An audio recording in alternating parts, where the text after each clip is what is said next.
encore une fois dans un nouvel épisode de notre émission L'invité de l'Institut. Notre vedette d'aujourd'hui est un homme de théâtre, un écrivain et un journaliste marocain. Je vous présente Monsieur Omar Salim. Bienvenue et merci d'accepter notre invitation d'aujourd'hui. Merci à vous de me recevoir, merci à vous. Je vous en prie, monsieur. Alors, pour entamer notre conversation d'aujourd'hui, on aimerait bien savoir encore plus par rapport à votre parcours comme étant un journaliste. C'est tout un programme. C'est très long. C'est très très long. Mais enfin, je vais essayer d'abréger, de faire court. Moi, je me suis marié avec le journalisme parce que c'est une passion. Le journalisme est une passion. Ça, je le dis d'emblée. Si on n'est pas passionné, on ne fait pas ce métier. Oui, parce que c'est un métier où on ne devient pas riche. Ça, il faut le savoir. Dès le départ. Sinon, on fait autre chose. On peut ouvrir une boutique ou faire du commerce, mais pas le journalisme. Le journalisme, ce n'est pas une rente de situation.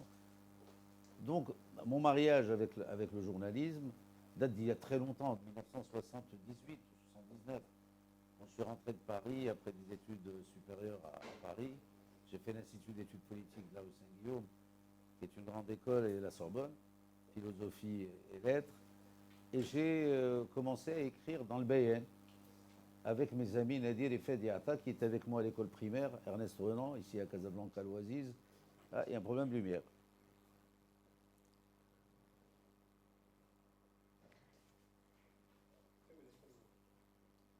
Et donc, avec Nadir et Fed, on s'est retrouvés au lycée Lyoté et puis à la Sorbonne. Donc, eux, ils dirigeaient, avec leur papa, c'est Ali Atta, ils dirigeaient le BN. Et je me suis mis à écrire dans ce journal, j'ai écrit surtout des chroniques théâtrales, parce que j'étais féru de théâtre. J'étais comédien aussi, j'ai toujours fait ce qui m'a plu de faire. Et puis, après, je suis passé à l'opinion, et de l'opinion, je suis parti à Tanger, passer une semaine de vacances, avant de repartir à Paris, pour faire un doctorat en philosophie. Et là, Médien venait d'ouvrir ses portes. C'était le 8 septembre 80. Je suis arrivé à Tanger le 9 octobre 80. Et Pierre Casalta, qui était le directeur général et le fondateur de Médien, est tombé amoureux de moi. Voilà. Et il m'a recruté tout de suite. J'ai dit, il est tombé amoureux, sauf des mecs. Hein. Oui. Et il m'a recruté tout de suite. Et j'ai fait ma carrière. J'ai appris le métier à Médien. C'est là où j'ai véritablement appris le métier, avec des gens comme Jean-Robert Cherfis, comme Patrice Zère, avec de grands professionnels qui ont roulé leur boss, surtout à RMC, Radio Monte Carlo. Et donc, j'ai travaillé avec les plus grands, avec Pierre-Marie Bernot, avec Jean-Yves Chaperon, avec Daniel Ferrin, etc., etc., etc.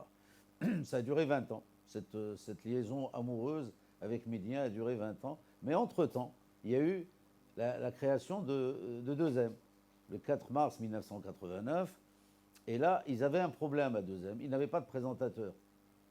Vedette. Enfin, vedette entre guillemets, parce que gloire sans argent n'est que ruine de l'âme. Hein. Si au Maroc, on n'a pas de vedette. Hein. Bah, ils sont tous pauvres. Donc on ne peut pas parler de vedettariat tout en étant pauvre. Hein. Michel Drucker, en France, il touche 50 000 € par mois hein, pour faire vivement dimanche. Mais à l'INEF, ça, c'est pas un problème.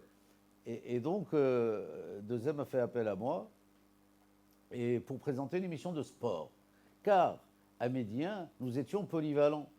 On passait de la politique, de la guerre du Liban à l'époque, ou la guerre des Malouines, ou le Proche-Orient d'une manière générale, le conflit israélo-palestinien. On passait de ça à un match Maroc-Côte d'Ivoire, ou un meeting d'athlétisme à Ouaita à l'époque, etc. Sans problème. On passait du sport à la politique. Moi, il me souvient qu'en 1987, j'avais couvert un sommet arabe extraordinaire à Amman, en Jordanie. Et en rentrant, c'était un grand sommet, c'était un très grand sommet. Et en rentrant, Jean-Robert Cherfis, qui était rédacteur en chef, m'a demandé de couvrir les 90 minutes du match Maroc-Côte d'Ivoire, comptant pour les éliminatoires de la Coupe d'Afrique à Casablanca. Et donc, pendant le reportage, je faisais le reportage en direct, 90 minutes. À l'époque, c'était Boudrbala, c'était Haddaoui, c'était Timoumi, c'était Dolmi Allah Rahmou, c'était ces gens-là. Et moi, je sortais d'un sommet arabe où il y avait Saddam Hussein, où il y avait Hafid al-Assad, Yasser Arafat, le roi Hussein, etc. Et à un certain moment, Aziz Boudrbala a fait une passe à Haddaoui, j'ai dit Saddam Hussein, Hafid al-Assad. Tellement. Donc pour moi, c'était un jeu d'enfant de faire une émission de sport. Donc je me retrouve à 2M, mais je venais juste le dimanche. Je venais le dimanche, je faisais l'émission lundi, je repartais à Tanger le mardi. Et j'ai fait ça pendant 1 an. Une émission de sport. C'était la seule émission en direct de 2M. La seule. Et tout ça, j'en parlerai longuement plus tard. Mais voilà. Et puis bon, bah, c'était un mariage heureux. 40 ans de journalisme. L'amour.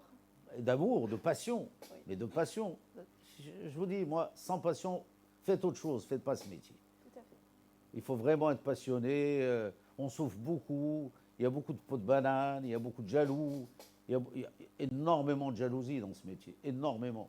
Mais bon, bah, je m'en sors. Je suis encore vivant. C'est déjà pas mal. Merci. C'est déjà pas mal. Voilà. Sinon, Monsieur Salim, après avoir marqué votre profonde empreinte sur le domaine de la presse et du journalisme, qu'est-ce que vous pouvez nous dire par rapport à la révolution, cette dernière révolution des réseaux sociaux, Ah, qui a remplacé maintenant les journaux, la télévision pour transmettre l'information? oui. C'est une réelle menace pour le journalisme d'une manière générale, que ce soit la presse écrite ou la presse audiovisuelle. Les réseaux sociaux sont une menace parce qu'ils ne respectent aucune déontologie. Ils n'ont pas de déontologie. Alors, c'est l'ère des fake news, du complotisme. Avant, il y avait les fake news. Nous, on en a vu passer des fake news. Mais on les endiguait rapidement, dans la mesure où il n'y avait pas ce rayonnement, à cause ou grâce aux réseaux sociaux. C'est-à-dire aujourd'hui, ils disent tout et son contraire. C'est infernal. Et on ne peut même pas réglementer les réseaux sociaux, à moins d'être la Chine. C'est un exemple, oui, la Chine qui arrête les réseaux sociaux pendant un certain temps, puis ils reprennent. Nous sommes un pays démocratique, ou qui se veut démocratique. On ne peut pas. On ne peut pas censurer les réseaux sociaux. Donc il faut faire avec. Alors, mais on peut les contrecarrer. On peut les contrecarrer. Par la culture. Par la culture.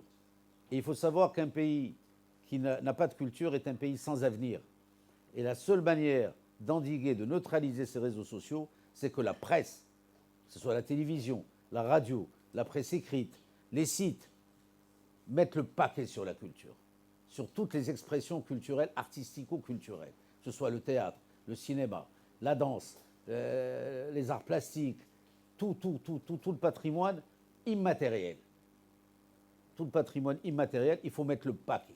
Vraiment mettre le paquet, et surtout la télévision, qui est visuelle. Mettre le paquet, relancer, parce que nous, on l'avait fait. Quand j'étais directeur des programmes de l'antenne et de l'information à 2M, je l'avais fait avec Nordin Saïd Larhamo. 2 téléfilms par mois, 2 pièces de théâtre par mois, des capsules de poésie, de littérature, de philosophie, de grandes émissions, des talk shows. Moi, j'en ai fait plein. Arts et lettres, autrement, etc. Culturel, la culture. Moi, j'ai abandonné la politique. Dans mon exercice en tant que directeur de 2M, j'avais abandonné la politique. Bon, je la surveillais, bien entendu, j'étais obligé. Mais ce que je faisais, moi, à l'antenne, c'était la culture. C'est le seul rempart contre l'obscurantisme. Et dans cet obscurantisme, j'inclus les réseaux sociaux, qui sont une réelle menace. Voilà, j'ai bien répondu. Bah oui, voilà. Merci beaucoup. Voilà. Et à votre avis, Monsieur Salim, est-ce que la presse a changé entre hier et aujourd'hui? Beaucoup. Beaucoup. Les moyens ne sont plus les mêmes. Enfin, nous, on n'avait pas de moyens. C'est-à-dire que moi, quand je partais en reportage, je partais avec un Agra. Un Agra, vous ne savez même pas ce que c'est. Un Agra, c'est un magnétophone suisse qui était très cher et qui faisait 15 kilos. Et c'est un studio de campagne. C'est-à-dire qu'on faisait nous-mêmes le montage. On avait les bandes. C'était les bandes. Ah oui, on arrêtait la bande comme ça. Tu vois, c'était la bande, la paire de ciseaux, le collant, le scotch, et on envoyait la sauce par le téléphone. Alors le téléphone, il fallait le bidouiller, il n'y avait pas le portable. Donc il fallait bidouiller le téléphone, on enlevait le couvercle, on mettait des pinces crocodiles, et on reliait ça au Nagra, et on envoyait la sauce. Et qui était enregistrée à Tanger à l'époque, bon, à Médien. On envoyait tout. Moi, je dormais avec mon Nagra quand je partais en Libye, en Israël, au Liban ou en Égypte. Je dormais avec mon Nagra. Ça n'existe plus maintenant. Ah non, maintenant, c'est des petits appareils comme ça. Pourtant, il y a le portable. Il y a le portable. Vous savez qu'à l'époque, à la création de la radio, ça, je vais vous le dire, je vais le dire, à la création de la radio, il n'y avait pas de pick-up, il n'y avait pas de tourne-disque, il n'y avait pas de disque. 78 tours à l'époque. Il n'y en avait pas. plus le 33, plus le 45. Qu'est-ce qu'on faisait? On passait des bandes, on prenait le micro, on le collait au magnéto, et donc le son était horrible au début de la radio. C'est qu'après la création du pick-up, qui est le tourne-disque, qu'on a pu écouter de la bonne musique à la radio. Et oui, non mais aujourd'hui, tout ça, personne ne le sait.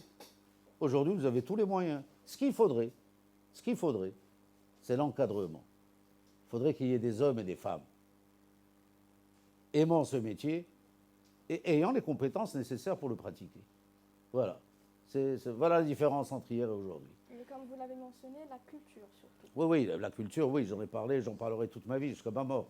La culture, c'est le rempart, c'est le seul contre l'obscurantisme et contre les réseaux sociaux, contre toute forme d'obscurantisme. Mais ce qui est important, c'est qu'avant, dans les années 60, 70, après l'indépendance, il y a eu des hommes. Et je vais les citer tous tout à l'heure. Tous. Autant que je m'en souvienne. Parce que, bien sûr, je vais en oublier. Parce qu'ils sont nombreux. C'était des passionnés. Et c'était en plus des autodidactes. Il y avait très peu d'universitaires. C'est des bacheliers ou même pas. Mais qui étaient passionnés, qui faisaient ce métier et qui écrivaient très bien aussi. Parce qu'il y avait surtout la presse écrite. Il n'y a pas la radio. Même les gens, l'Arbi Skhali, Abdeslam Hadji, ces gens-là de la radio qui ont fait la radio marocaine, ils étaient très forts. Et ils étaient bilingues, très très forts. Ils n'avaient même pas le bac. Mais c'était des autodidactes et des passionnés. Comme quoi les études, c'est important. Aujourd'hui, c'est plus important qu'hier. Et il faut un encadrement. Alors ce que je voudrais dire à ce sujet, c'est qu'aujourd'hui, ici, chez nous, dès qu'un journaliste ou un animateur a atteint un certain âge, disons 58, 60, on le prie d'aller voir ailleurs. C'est une erreur grossière. Ce monsieur-là n'empêchera jamais les jeunes d'arriver, au contraire, il les encadrera. Et c'est grâce à lui que ces jeunes pourront s'épanouir et devenir de très bons journalistes. Regardez en France, Michel Drucker, il est né en 42, le 12 septembre 42. Il a 79 ans. Il anime toujours Vivement Dimanche. Et il gagne 50 000 euros par mois. Ça, ce n'est qu'un de ses cachets. Pierre Lescure, il est né en 45. Il était PDG de Canal+, PDG, président, directeur général. Aujourd'hui, il anime, il est chroniqueur chez Anne-Elisabeth Lemoine, dans C'est dans l'air, sur France 5. Laura Adler, elle est née en 50. Ils sont toujours là. Jean-Pierre Elkabbach est né en 37. Il a plus de 80 ans, il est toujours là. Il était PDG de France Télévisions. Nous, pas de reconnaissance, 50 ans, 58, Laoun. C'est pas normal. Et autour de ces gens-là, en France, gravitent des jeunes. Gravitent des jeunes qui deviendront grands, voire très grands. Voilà, sans histoire, on ne peut aller nulle part. Voilà. Si on n'a pas de passé, on n'aura pas de futur. Voilà, c'est tout. Et selon vous, M. Salim, quels sont les critères d'un bon journaliste? C'est la passion, d'abord. C'est la passion, c'est l'honnêteté intellectuelle. C'est l'honnêteté intellectuelle. Avant, on disait de la presse, c'est le quatrième pouvoir. Malheureusement, au Maroc, c'est devenu le quatrième pourboire. Et voilà, c'est tout. C'est l'honnêteté intellectuelle. Bon, il faut bien sûr avoir des connaissances. Il faut connaître ce métier. Il faut l'avoir pratiqué. Il faut avoir une expérience. Et la passion. Et l'aimer. Quand on l'aime, bon, on enlève toutes les compromissions, tous les compromis. Les compromis, je ne suis pas contre le compromis. Il ne faut pas être jusqu'au boutiste. Mais contre la compromission. C'est tout. Je vous remercie, M. Salim. Et sur ces réponses, notre émission arrive éventuellement à sa fin. Monsieur Salim, je tiens à vous remercier pour votre précieuse présence aujourd'hui. Et je tiens à remercier mes chers téléspectateurs pour votre confiance, votre fidélité. Je vous donne un rendez-vous avec un nouvel épisode, un nouveau défi. Et portez-vous.